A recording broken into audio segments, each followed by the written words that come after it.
He fixed the whole thing for me. That's a very smart guy. He would call me every once in a while, and he wouldn't say hello.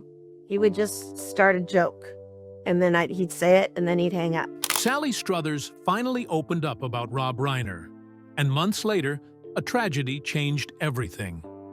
During a revealing interview, Sally Struthers shared deeply personal stories about her connection to Rob Reiner during and after All in the Family, including moments that left her confused for years. But just 8 months later, a shocking event brought renewed attention to everything she had said. So what was really going on between Sally Struthers and Rob Reiner behind the scenes? And how did later events cast a shadow over their story? Join us as we uncover what Sally Struthers revealed about Rob Reiner and the tragedy that followed. The girl they cast instead of his girlfriend. Despite growing up the daughter of a surgeon, Sally Ann Struthers had a passion for performing and developed those instincts early.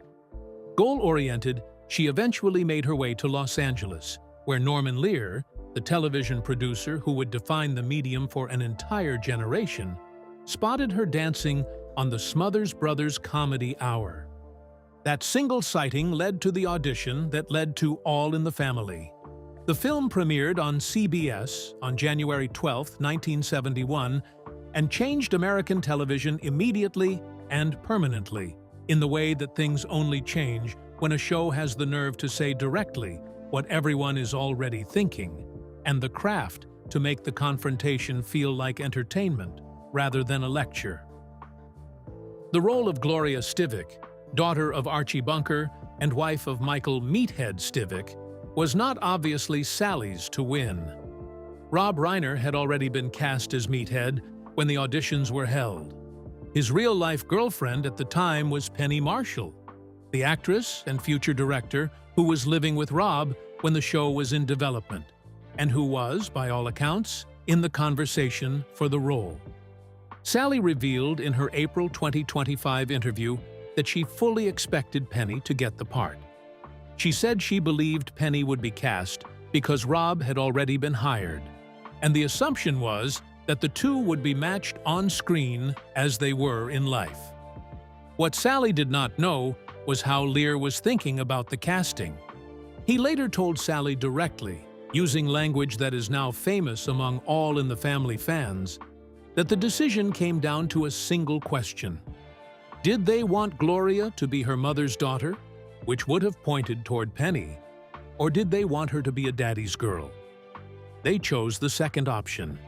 And because Sally, like Carol O'Connor, who played Archie Bunker, had blue eyes and what Lear clinically described as a fat face, the geometry of the family dynamic worked. She got the part. Penny did not.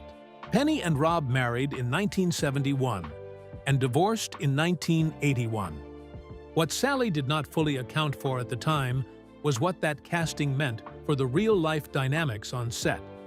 She and Rob were playing a married couple in love, on screen, in front of studio audiences for 8 seasons in a row. She was the woman who had beaten out his actual partner for the role of his screen wife. And by her own admission, in the 2025 interview, she was also developing a crush on him in the process. She mentioned sending him candy when he puts on an evening of plays, the specific kind of low-key courtship that a person exercises when they have feelings they cannot quite fully act on. She said the two went to dinner a few times. Nothing developed. Rob was already in a serious relationship and would marry Penny that same year the show premiered, and Sally would marry her own husband, William Rader, in 1973. The crush was finally disclosed after 50 years, and it sounds genuinely fond rather than regretful. But it establishes the emotional depth of a relationship that would later become much harder to read. What was it actually like to be on set with Rob during those 8 years? What did he teach her? And what did Penny Marshall's jealousy look like up close? What happened on that set every single week? All in the Family was filmed in front of a live studio audience, which meant that every episode had to be precisely timed to accommodate the laughter. The scripts were written with dialogue, but the audience's response to that dialogue was never guaranteed to arrive at exactly the moment the writer imagined it would, to last exactly as long, or to stop cleanly enough for the next line to land, without stepping on either the laugh or the silence. This is a structural problem that every live audience production faces, and the solutions available are generally improvised in the moment by performers who can adjust their timing on the fly, or planned in advance by people who understand how to build space into a script before the audience ever sees it. Rob Reiner, who was in his mid-20s when All in the Family began, was already thinking about this problem with the rigor of someone who was not planning to remain an actor for long. Sally described in her April 2025 interview how Rob would take charge at the table reads, initially baffling and then irritating some of the people in the room. He would interrupt the reading, direct everyone to a specific page, identify lines that could be cut without damaging any joke or story beat, and suggest removing them in advance to create room for the laughter that he knew was coming. Rob Reiner was light years ahead of everyone with what to do, Sally told Celebrity Drop. He would say something like, "Go to page 2, look at Edith's and Archie's lines at the bottom. You can cut them, they don't ruin a joke, and the show will be better without them." At first, the writers objected. Norman Lear himself objected. And then they watched what happened when Rob's edits were applied, and the show went to air, and they quickly learned he was correct. He was right every time. The cuts and even the timing improved. The laughs landed where they needed to land because he had cleared the space for them. Sally was not initially enthusiastic about this process. The specific problem, from her perspective, was that the lines Rob identified for cutting were often her lines. She was losing dialogue. An actor who is losing dialogue in a hit show is an actor who is watching their screen time compress, and there is a natural instinct to resist that, even when the compression is being done in service of the show's quality. Rob saw the resistance and addressed it directly. He told her, "If you can make the success of the episode more important to you than the number of lines you have, you will find yourself offering to give up lines rather than fighting to keep them. You will understand why those lines are getting cut, and you will agree with the reason." Sally described the effect of this advice as transformative.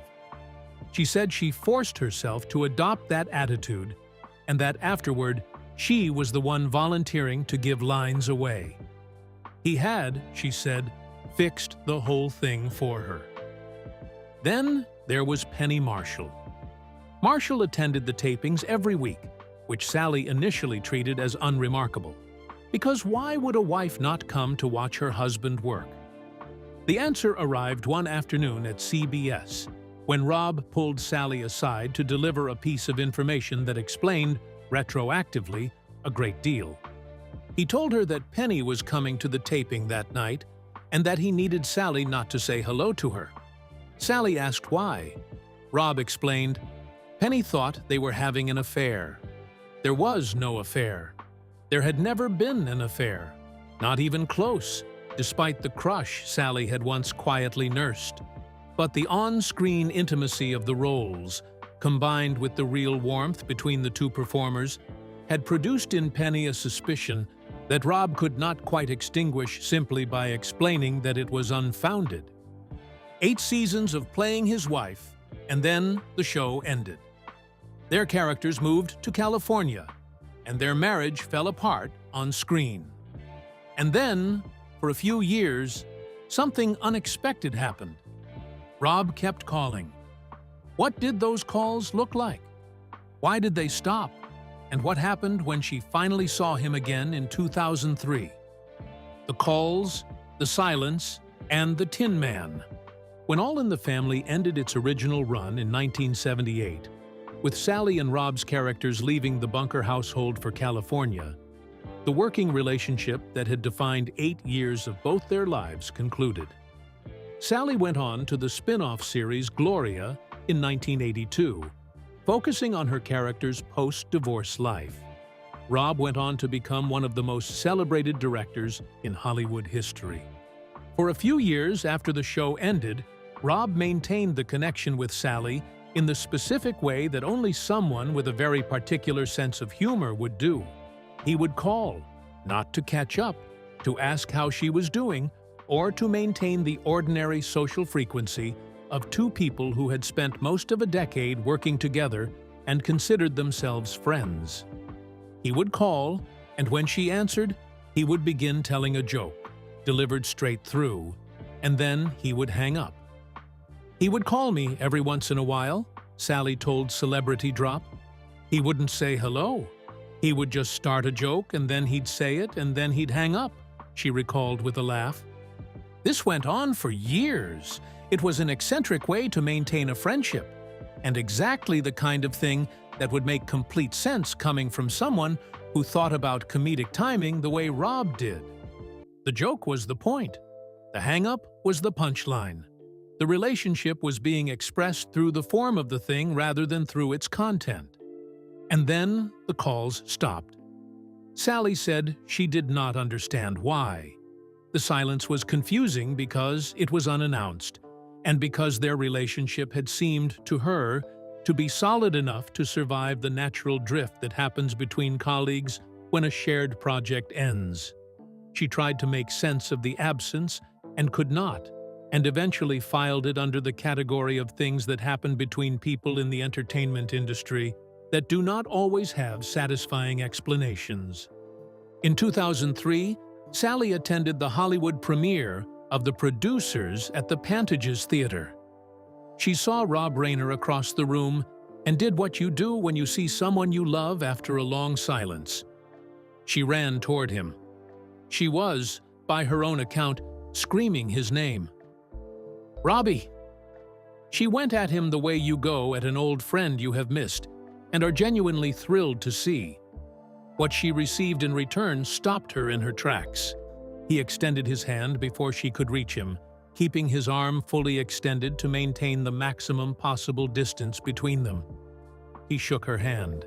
He said, in a voice she described as robotic, "Hello, Sally. Nice to see you, Sally."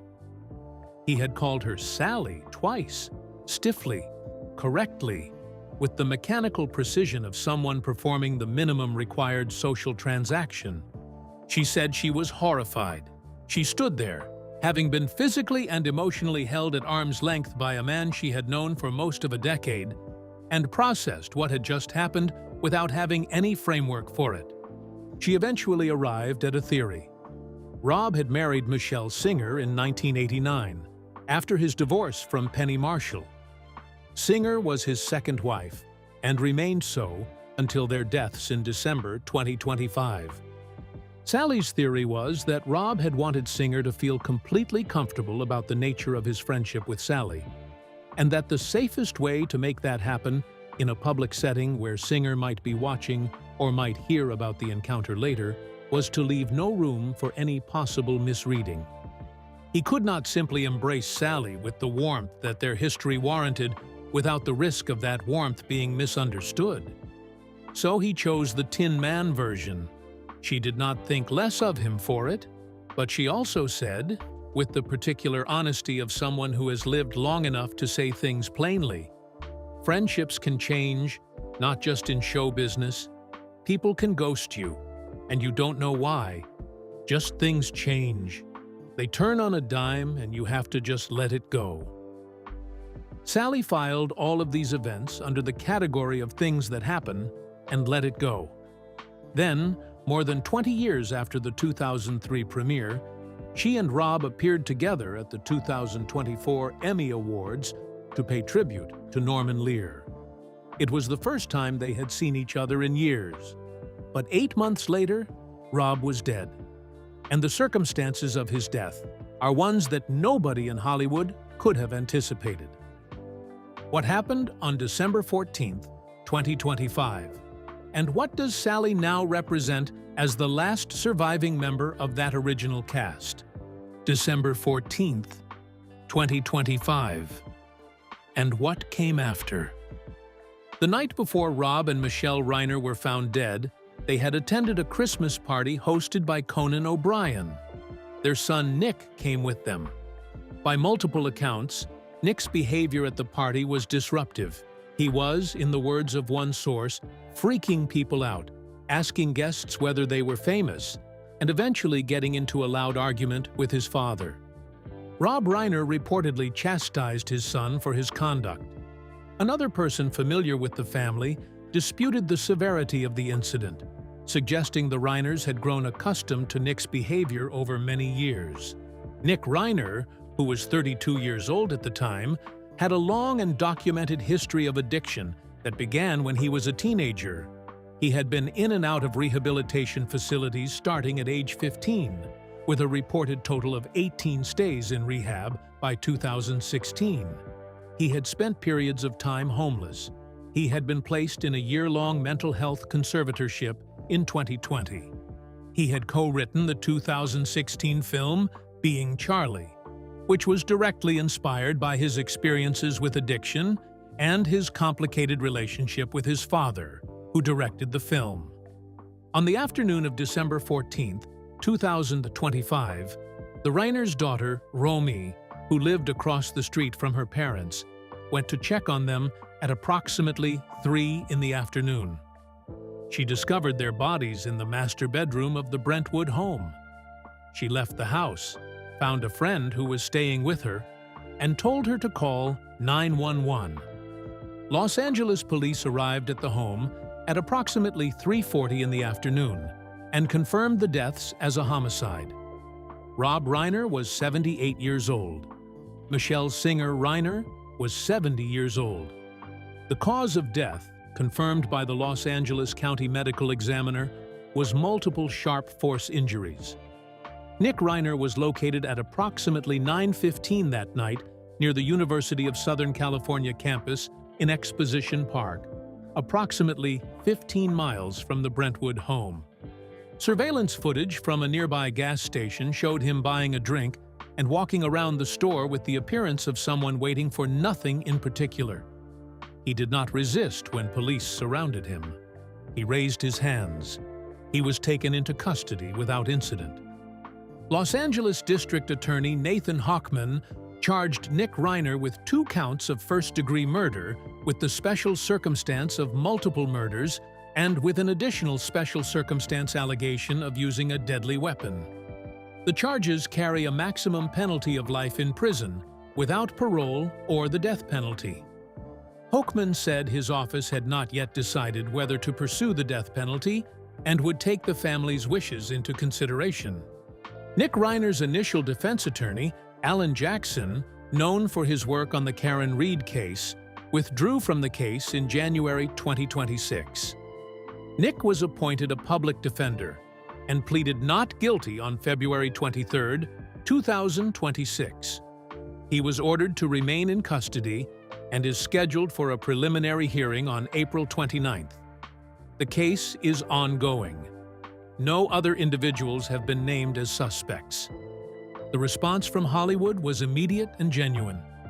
Friends and longtime collaborators, including Billy Crystal, Martin Short, Albert Brooks, and Larry David, released a joint statement that read in part, "There is no other director who has his range. He was always at the top of his game. He charmed audiences. They trusted him." Former President Barack Obama offered condolences. California Governor Gavin Newsom issued a statement. Former House Speaker Nancy Pelosi, who had known the Reiners through their decades of Democratic Party involvement and fundraising, expressed grief publicly. Michelle Obama told Jimmy Kimmel in an interview that she had been supposed to see Rob and Michelle Reiner that same Sunday evening. She said, "In a time when there's not a lot of courage going on, they were the kind of people who were ready to put their actions behind what they cared about." Sally, who had 8 months earlier told the world everything she had been carrying about her friendship with Rob Reiner, the crush, the jealousy rumors, the phone calls, the Tin Man, the letting go, was now the last surviving main cast member of All in the Family. Carol O'Connor, who played Archie Bunker, died in 2001. Jean Stapleton, who played Edith Bunker, died in 2013. Norman Lear, who created the show, and whose memory Sally and Rob had jointly honored at the 2024 Emmy Awards, died in December 2023 at the age of 101. Sally told Deadline simply, "There are no words. This is beyond devastating, and my heart is with their family." Those 11 words carry the weight of everything she had said in the 8 months before. What do you think Sally Struthers' friendship with Rob Reiner says about how complicated the relationships behind great television actually are? Share your thoughts with us in the comment section. Remember to like, share, and subscribe for more. Also, click the next video showing on your screen. You will enjoy it.